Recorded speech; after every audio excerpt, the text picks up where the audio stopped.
दोस्तों, मैं Ratnabhushan, friend motivator and guide to IAS aspirant, international motivational speaker, leadership trainer, CEO, coach, political strategist and policy advisor. दैवमेवा परे यज्ञम योगिनः पर्युपासते ब्रह्मार्ग्राव परे यज्ञम यज्ञेन वो पूजन्ति। कुछ योगी विभिन्न प्रकार के यज्ञ द्वारा देवताओं की बलिभूति पूजा करते हैं और कुछ पर ब्रह्मा रूपी अग्नि में आहुति डालते हैं। इस श्लोक को मैंने श्रीमद् भगवद गीता से लिया है। Most important news of today source Dainik Jagran, Navbharat times.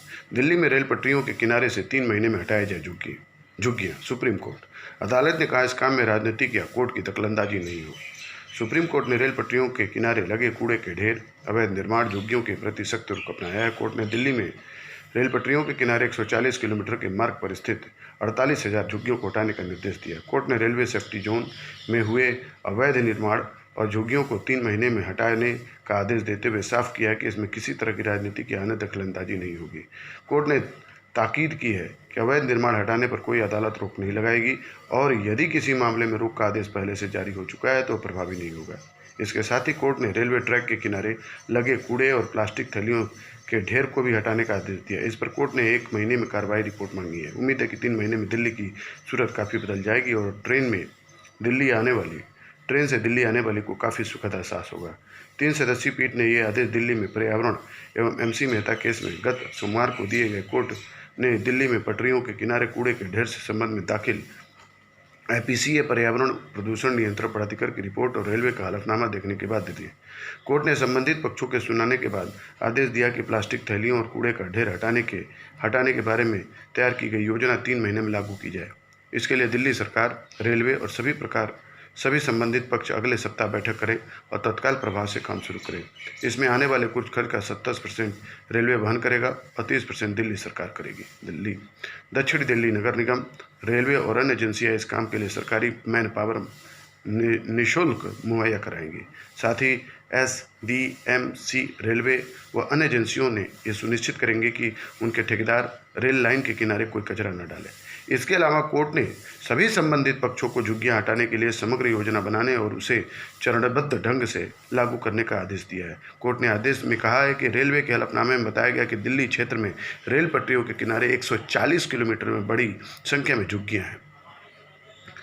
इनमें 70 किलोमीटर में तो पटरियों से बिल्कुल नज़दीक में बड़ी संख्या में झुग्गियां हैं। रेलवे ने यह भी बताया कि राष्ट्रीय हरित अधिकरण के अवैध निर्माण हटाने के 1 अक्टूबर 2018 के निर्देश को देखते हुए पहले ही इसके लिए स्पेशल टास्क फोर्स गठित हो चुकी है। लेकिन अवैध निर्माण हटाने में राजनीतिक दखलंदाजी बाधा बन रही है। कुछ अवैध निर्माण तो रेलवे के सेफ्टी जोन में आ रहे हैं। रेल ट्रैक को साफ सुथरा बनाने के लिए रेलवे ने प्रयास दुगुने कर दिए हैं, लेकिन इस ऑपरेशन में और लोगों की ज़रूरत है। रेल ट्रैक की सफाई चरणबद्ध तरीके से Delhi urban shelter improvement board, निगम और राज्य सरकार की मदद से की जा रही है। इसमें कानून व्यवस्था का भी मुद्दा शामिल है।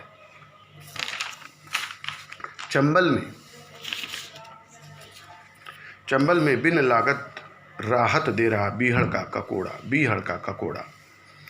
यूँ तो इसकी खेती भी होती है, पर चंबल के बीहड़ के रेतीले मिट्टी में यह अपने आप और प्रचुरता में पैदा होता है। अनेक औषधीय गुणों से युक्त ककोड़ा का फल चंबल के ग्रामीण परिवारों को रोजी उपलब्ध कराता है, किंतु कोरोना काल में तो मानो यह उसके लिए वरदान बन गया।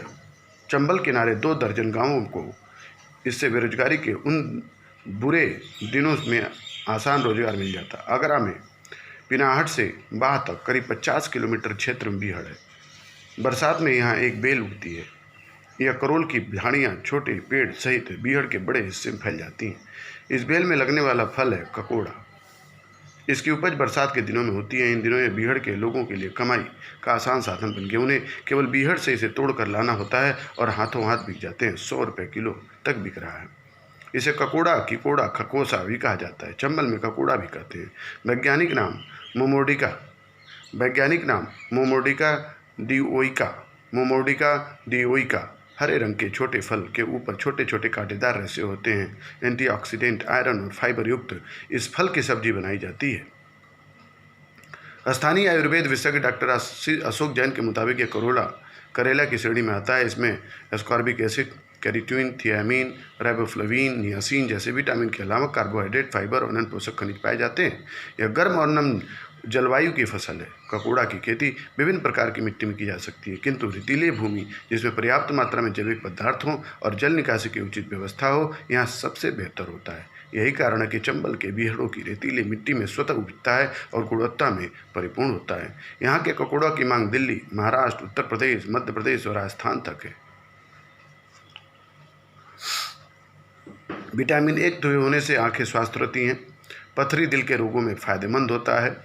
जोड़ों के दर्द, सर्दी, खांसी, बुखार की अचूक दवा है ककोड़ा। नेक्स्ट न्यूज इज कारोबार को $500 अरब तक बढ़ाएगा डाटा और एआई। नीति आयोग व आईटी मंत्रालय संभावना को सरकार में जुटे।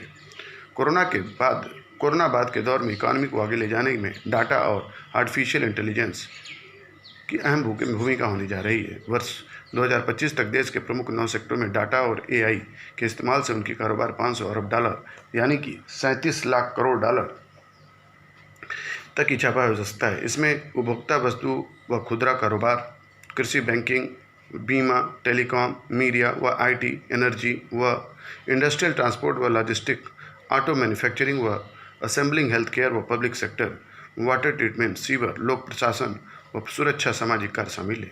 नीति आयोग एवं आईटी मंत्रालय इस प्रमुख सेक्टरों में डाटा और एआई की संभावना को सरकार में करने में प्रयासरत है। नेस्कॉम की तरफ से तैयार रिपोर्ट के मुताबिक डाटा और एआई के इस्तेमाल से अगले 5 वर्षों में सबसे अधिक कंज्यूमर गुड्स के कारोबार में $95 अरब, 7 लाख करोड़ रुपए से अधिक की बढ़ोतरी हो सकती है। उसके बाद कृषि और बैंकिंग व बीमा क्षेत्र का नवंबर 2025 के लिए प्रधानमंत्री मोदी के विभिन्न लक्ष्यों को ध्यान में रखते हुए डाटा और एआई के इस्तेमाल को लेकर तैयार की गई इस रिपोर्ट को अमल में लाने के लिए काम शुरू हो गया है। नीति आयोग और आईटी मंत्रालय इस काम के लिए बुनियादी सुविधाएं मुहैया कराने के साथ विभिन्न मंत्रालयों के साथ सामंजस्य स्थापित करेंगे।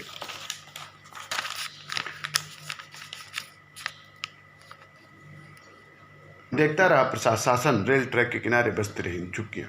दिल्ली में रेल ट्रैक के किनारे 48,000 झुग्गियों को हटाने के मामले में सुप्रीम कोर्ट के सख्त रुख के बाद व्यवस्था व ट्रेनों की रफ्तार पकड़ने की उम्मीद जगी है।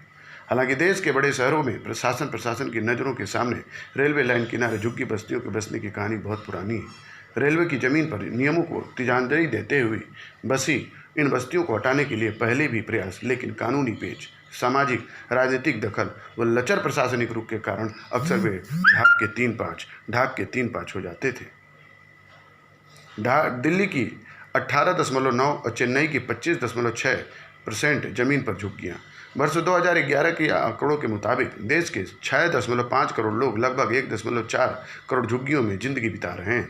संयुक्त राष्ट्र विकास कार्यक्रम की रिपोर्ट के अनुसार देश के प्रमुख 4 नगरों की जमीन की एक बड़े हिस्से पर झुग्गियाँ बस चुकी हैं।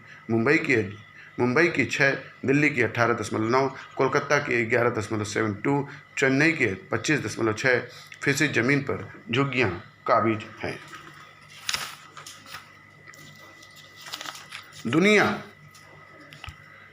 दुनिया को भारत पर भरोसा, प्रधानमंत्री। चीन से पैदा हुए कोविड महामारी से ने जब दुनिया को हलकान कर रखा है और चीन आधारित सप्लाई चेन का विकल्प खोजने की कोशिश हो रही है, तब अंतर्राष्ट्रीय फलक पर भारत ने दावेदारी पेश कर दी है। यह दावेदारी प्रधानमंत्री नरेंद्र मोदी ने गुरुवार को US India strategic partnership forum की बैठक में संबोधित करते हुए देश पेश की और अमेरिका समेत तमाम देशों की कंपनियों से आग्रह किया कि वे भारत के राजनीतिक और नीतिगत स्थायित्व का फायदा उठाएं। उन्होंने कहा कि दुनिया भारत पर भरोसा करती है।